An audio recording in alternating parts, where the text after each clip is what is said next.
मेरा नाम सुहानी है।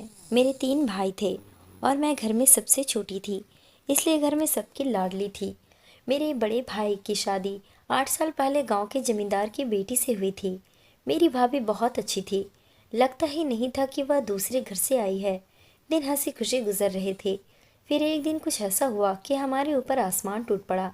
मेरे बड़े भाई जो कि शहर में काम करते थे, घर आते वक्त रोड एक्सीडेंट में उनकी मौत हो गई थी और भाभी शादी के 1 साल बाद ही विधवा हो गई थी। और तब से आज तक हमारे घर में खुशियों ने आना ही छोड़ दिया था। भाभी हर वक्त गुमसुम रहने लगी थी, ना किसी से बात करती, ना ही हम लोगों के साथ बैठती उठती, बस अपने कमरे में पूजा पाठ में लगी रहती। आज दोपहर पड़ोस की एक औरत घर आई और माँ से कहने लगी कि अब छोटे लड़के की शादी कर दो, इसी बहाने से घर में रौनक हो जाएगी और हो सकता है तुम्हारी बड़ी बहू अपना गम भूल जाए। घर का माहौल बदलेगा तो शायद उसका मन भी हल्का हो जाए। माँ ने उनके कहने पर छोटे भाई के लिए रिश्ता ढूंढना शुरू कर दिया और अच्छा घराना ढूंढकर उनकी शादी कर दी। लेकिन शादी की रात ही भाभी, आज सुबह से ही मेरा दिल बुरी तरह से धड़क रहा था। रात के 10 बज रहे थे। मुझे 1 साल पुरानी बातें याद आ रही थी, क्योंकि आज के ही दिन 1 साल पहले यही वक्त था जब छोटे भाई की चौथी शादी हुई थी।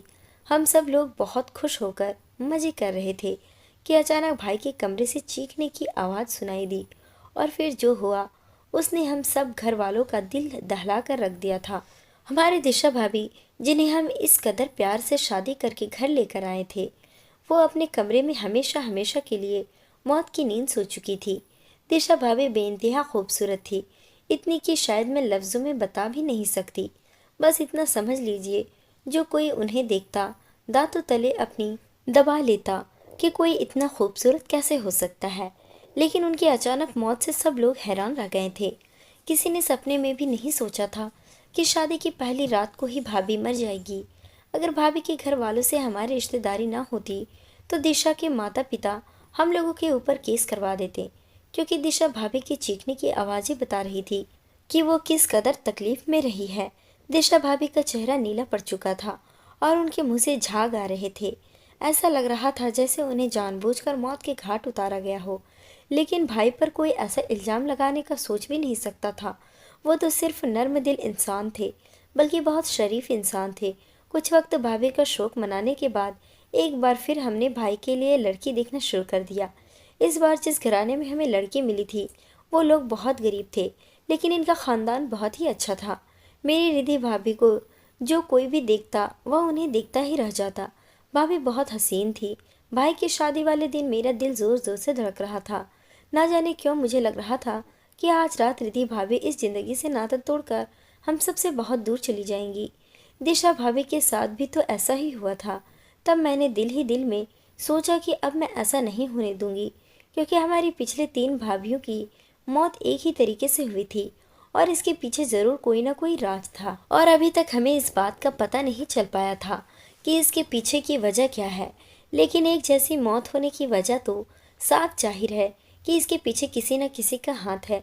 या तो लोगों की शराफत थी कि उन्होंने हम पर गलत इल्ज़ाम नहीं लगाए, वरना ऐसे घर में रिश्ता कौन देता है। रिधि भाभी को हम अपने ख़ानदान से ही ढूंढ कर लाए थे। रिधि के माँ बाप गरीब थे, लेकिन रिधि के लिए बहुत अच्छे अच्छे घरों के रिश्ते आते थे। पर इसके बावजूद भी उन्होंने अपनी बेटी का रिश्ता हमें दे दिया। हम उनके बहुत शुक्रगुजार थे। मगर शादी के दिन मैंने अपने दिल में सोच लिया कि रिधि भाभी के साथ वो सब नहीं होने दूंगी जो मेरी पहली भाभीियों के साथ हुआ था। जैसे ही भाभी विदा होकर घर आई, मैं उनके साथ ही रही, 1 मिनट को भी नहीं हटी। मैंने रिधि भाभी के साथ बातचीत शुरू कर दी। रात को जब हम दुल्हन को उसके कमरे में लेकर गए तो मैं उसके पास ही बैठी रही। वो बहुत डरी सहमी मासूम सी लड़की थी। मैं उससे बातें करती तो वह जवाब दे देती, लेकिन उसने खुद से कोई भी बात नहीं की थी। तब मैंने कहा, आज रात मैं आपके पास ही रह जाती हूँ, क्योंकि हमारी पिछली भाभीियों के साथ जो हो चुका था तुम्हारे साथ मैं वैसा नहीं होने दूंगी। यह सुनते ही उसके चेहरे का रंग उड़ गया और डरी हुई निगाहों से उसने मेरी तरफ देखा और घबराई हुई आवाज़ में पूछा कि क्या हुआ था आपकी पिछले भाभीियों के साथ। मैंने कहा, कुछ भी नहीं, अभी तुम्हें पता चल जाएगा, लेकिन फ़िलहाल इस बारे में बात करना अच्छी बात नहीं है। मैंने उसे समझाया। वो किसी बच्चे की तरह हाथ बांधे बैठी रही। उसने तो इस बात पर कोई ऐतराज़ ही नहीं किया कि मैं रात को उसके कमरे में रुक जाऊंगी। थोड़ी देर बाद जब भाई आए तो माँ ने मुझे कमरे से बाहर जाने को कहा। बोली, पति पत्नी के मामले में दखल अंदाजी करना अच्छी बात नहीं, तुम जाकर अपने कमरे में सो जाओ। मगर मुझे चैन कहाँ था। मैं माँ और भाई दोनों से लड़ पड़ी। माँ, आप नहीं जानते क्या पिछले भाभीियों के साथ क्या हुआ है। इन्हें भी अकेला छोड़ देंगे तो वही सब होगा। मैं आज देखना चाहती हूँ कि आखिर इस कमरे में ऐसा क्या हो सकता है कि हमारे जागने से और मेरे इस कमरे में रुकने से क्या पता या घटना टल जाए। लेकिन माँ कहने लगी कि अब ऐसा कुछ नहीं होगा। तो मैंने माँ से कहा, माँ आपने तो पहले भी ऐसा ही कहा था, इसकी क्या गारंटी है कि कुछ नहीं होगा। मेरी जिद पर माँ सोच में पड़ गई। सच बात तो यह थी कि भाई भी डर रहे थे। फिर भाई खुद ही कहने लगे कि अच्छा तुम ऐसा करो, तुम भी इसी कमरे में सो जाओ, मैं सोफे पर लेट जाता हूँ। हो सकता है कि रात को कुछ ऐसा हो कि हम दोनों को तुम्हारी ज़रूरत पड़े। मुझे खुद यह बात समझ नहीं आती। मैं चाहता हूँ कि तुम यहीं रुको। भाई की बात सुनकर मैंने भगवान का शुक्र अदा किया। आज भाभी की जान बचाने में मैं कामयाब हो जाऊंगी। थोड़ी देर के बाद मैंने कमरे की लाइट बंद कर दी और कमरे में एक हल्का सा लैम्प जला दिया। रिद्धि भाभी मुझसे बातें करते करते सो गई। मैं उसे देखते देखते ना जाने कब नींद की वादियों में खो गई। तब अचानक मेरी नज़र सामने वाले कमरे पर पड़ी, जहाँ मुझे एक साया नजर आया। मैं हड़बड़ा कर उठी। हे भगवान, ना जाने क्या होने वाला है। कहीं कोई भाभी का दुश्मन तो नहीं जो उनकी जान लेने आ रहा है। मैंने दिल ही दिल में सोचा कि आगे खड़ा यह शख्स जिसका साया पड़ रहा था, वो भी काले रंग के लिबास में था और उसका कद काफ़ी ऊंचा लग रहा था। यह देखकर मेरा वजूद कांपने लगा।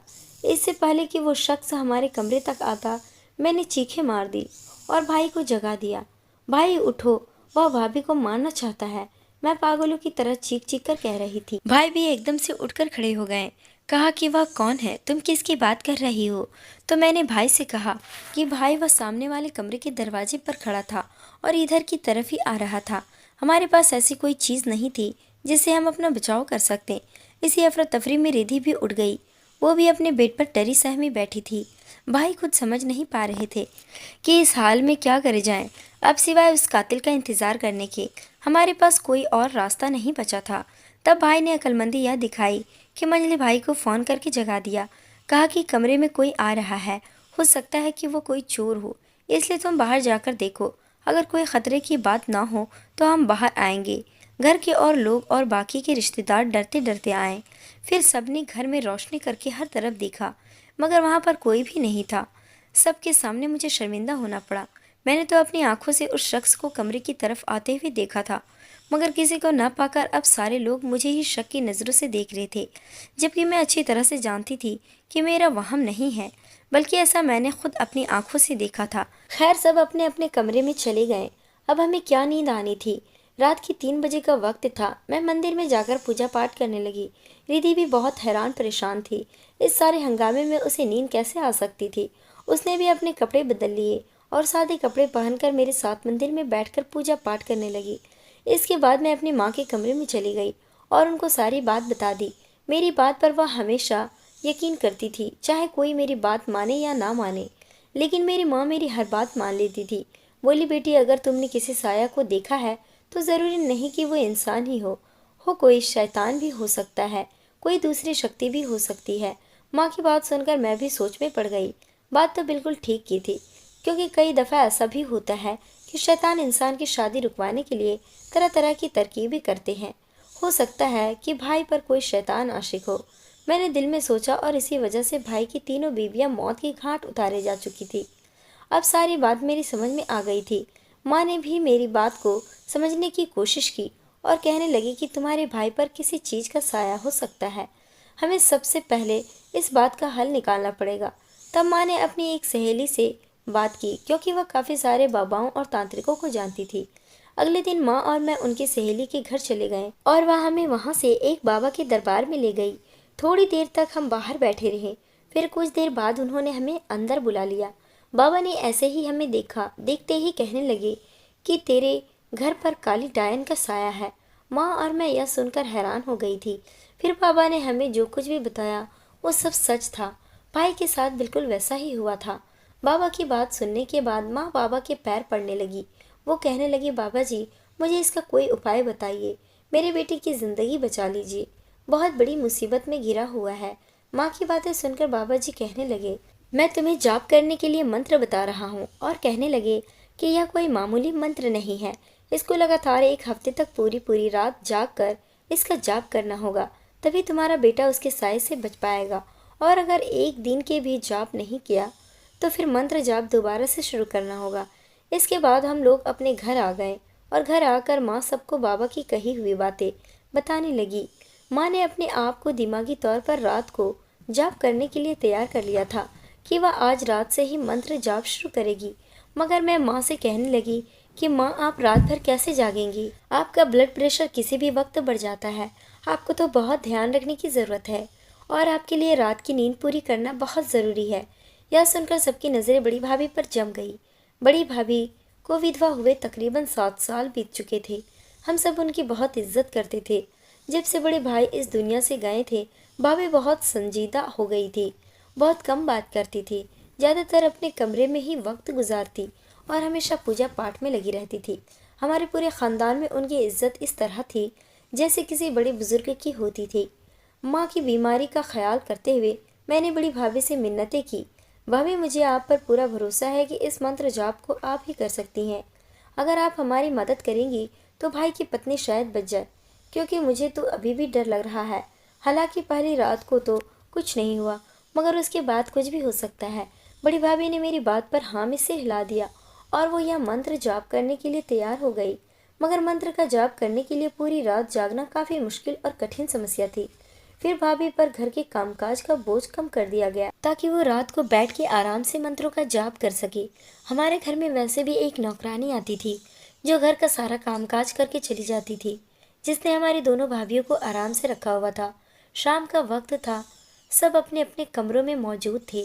बड़ी भाभी खाना खाकर अपने कमरे में चली गई। उन्होंने किसी से बातचीत नहीं की। क्या वो परेशान थी या फिर हमसे नाराज़ थी? शायद हमने कोई ऐसी बात कर दी हो जो उन्हें पसंद नहीं हो, मगर हम उनका सीरियस रवैया देखकर बहुत परेशान हो गए। मैं कुछ पूछने की हिम्मत ही नहीं कर पाई और मैं भी खाना खाकर अपने कमरे में चली गई। रात को मुझे आमतौर पर जल्दी नींद आ जाती थी, मगर आज ऐसा नहीं हुआ। अजीब सी बेचैनी थी जो मेरे दिल को चैन नहीं लेने दे रही थी। मैं बार बार करवट बदलती, कभी जी चाहता कि बाहर जाकर बाहर से पानी पी लो। कश्म कश्म में रात के तकरीबन 2 या 3 बजे का वक्त हो गया और मुझे नींद नहीं आई। थक हार के मैं कमरे में चुपके से निकल के आगे बढ़ने लगी। मैं किचन में जाकर कुछ खाने की चीज़ लाना चाहती थी। मुझे लग रहा था कि मैं आगे बढ़ती जा रही हूँ और अगर कुछ हुआ तो मैं कहीं फंस न जाऊँ। गैलरी से गुजरते वक्त मेरी रूह कांप गई जब मुझे लगा कि रिद्धि भाभी और भाई के दरवाजे के बाहर कोई बैठा हुआ है, इसलिए वहीं काले रंग के कपड़े पहन रखे थे। जब मैं हाथ में कोई टोकरी जैसी चीज़ थी, यह देखकर मेरा दिमाग सुन्न हो गया। मैंने एक कदम भी आगे नहीं बढ़ाया। वो इंसान भी यूं ही बैठा रहा। कुछ गलत होने का एहसास मुझे हो रहा था। अगर यहाँ मैं चीखती तो वो आदमी पहले की तरह चौकन्ना हो जाता।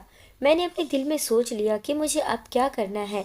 वहीं से पलटी और बड़ी भाभी के कमरे की तरफ जाने लगी। मुझे जानकर बड़ी हैरत हुई कि कमरा तो पहले से ही खुला हुआ था। मैंने अंदर जाकर उसके दरवाजे को लगा ली और आहिस्ता से भाभी को जगाने लगी। मैंने कमरे की लाइट नहीं जलाई, कहीं बाहर बैठे आदमी को अंदाजा न हो जाए कि यहाँ के घर वाले जाग गए हैं। बल्कि उनके बिस्तर पर आगे बढ़कर मैं उनको ढूंढने लगी, मगर वहाँ पर तो कोई भी नहीं था। मुझे लगा शायद वो कहीं बाहर गई होगी। मेरी तरह उनका दिल होगा कि बाहर जाकर आंगन का चक्कर लगा लो। मैंने भाभी के कमरे में मौजूद फ़ोन से अपने छोटे भाई को फ़ोन मिलाया, जो रात को अमूमन देर तक जागता रहता था। इस वक्त भी वो शायद पढ़ रहा था। उसने फ़ौरन ही फ़ोन उठा लिया। मैंने जल्दी से उसे पूरा माजरा समझाया। यह सुनते ही वह कमरे से निकल गया। लगभग 5 मिनट के बाद ही सारी गैलरी में लाइट जल गई। तभी मेरे छोटे भाई के चीखने की आवाज़ आई। वो कह रहा था कि तुम जो भी हो वहीं पर बैठे रहो, वरना मैं तुम्हारी जान ले लूँगा। भाई की आवाज़ सुनकर मेरी जान में जान आ गई। मैं खिड़की से देखने लगी। मेरा छोटा भाई माँ के साथ खड़ा था। दूसरी तरफ घर में रुके हुए मेहमान थे। बहुत डर रही थी। दरवाजे के बाहर वह आदमी मौजूद था। वो वहीं बैठा हुआ था। ऐसा लग रहा था जैसे उसे सांप सूंघ गया हो। उसकी खामोशी देखकर हम सब लोग डर गए। क्या पता अचानक मेरे भाई पर ही हमला कर दे। मगर हमारी हैरत की इंतहा तो उस वक्त हुई जब उस आदमी ने कुछ नहीं किया और सिर झुकाकर वहीं बैठा रहा। तब मेरे छोटे भाई ने हिम्मत की और आगे बढ़कर उसकी चादर खींची। उसने काली चादर ओढ़ रखी थी। जैसे ही भाई ने उसकी चादर खींची, हम सब की तो जैसे पाँव के नीचे से जमीन निकल गई। वहाँ कोई और नहीं बल्कि मेरी बड़ी भाभी ही थी। भाभी ने हैरत से पूछा, तुम लोग यहाँ क्यों आ गए? मैं अपना कोई मंत्र जाप कर रही थी, इसी सिलसिले में यहाँ आई थी। भाभी ने पास रखी हुई टोकरी को छुपाते हुए कहा, जैसे वो हमसे कुछ छुपाना चाहती हो। रात की इस पहर तुम दरवाजे की चौखट पर बैठकर कौन सा मंत्रों का जाप कर रही हो? मैंने भाभी से पूछा। भाभी ने माँ से कहा कि आपने ही तो मुझे यह मंत्रों का जाप करने को कहा है, आपको तो सब पता था।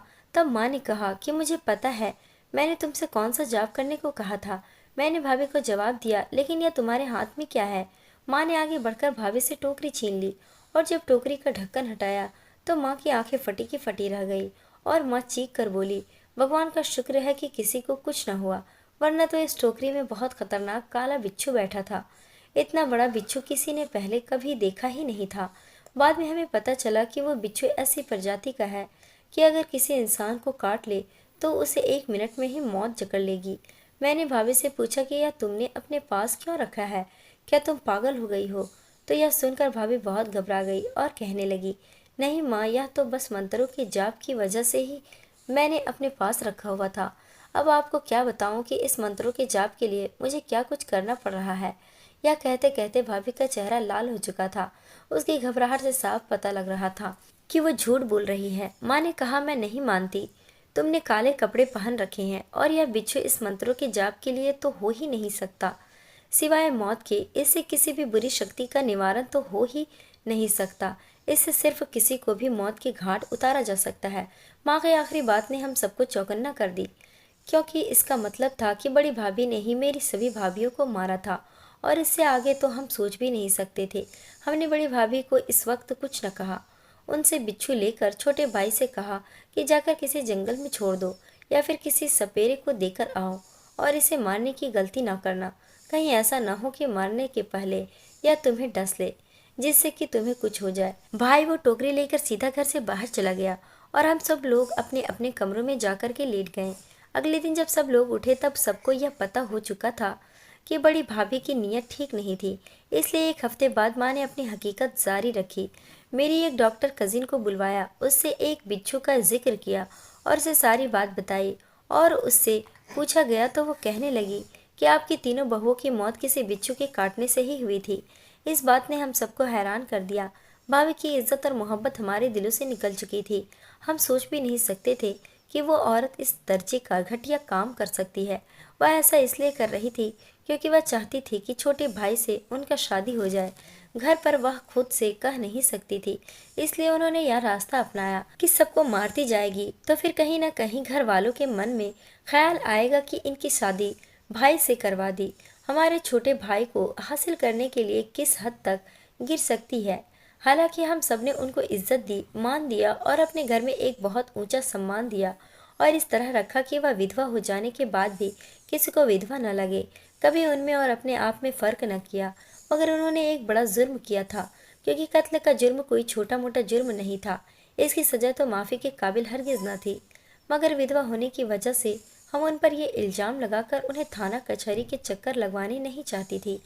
माँ कहती, इस औरत को भगवान इसके लिए ही सज़ा खुद देगा, हम इसके मामले में कुछ नहीं कहेंगे और बस कुदरत के फैसले का इंतज़ार करेंगे। मैं कहती हूँ कि भाभी को सज़ा होनी चाहिए, इसको कानूनन कोई ना कोई सज़ा तो मिलनी ही चाहिए, क्योंकि जो घटिया और घिनौना काम इन्होंने अपनी हवस को पूरा करने के लिए किया था वो भी माफ़ी के काबिल नहीं था।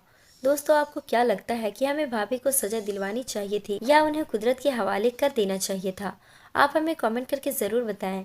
दोस्तों, उम्मीद करती हूँ आपको हमारी कहानी पसंद आई होगी। कहानी पसंद आई है तो वीडियो को लाइक करें, चैनल पर नए हैं तो चैनल को सब्सक्राइब करें और हाँ, नोटिफिकेशन को ज़रूर दबाएं ताकि अगले अपडेट सबसे पहले आपको मिले।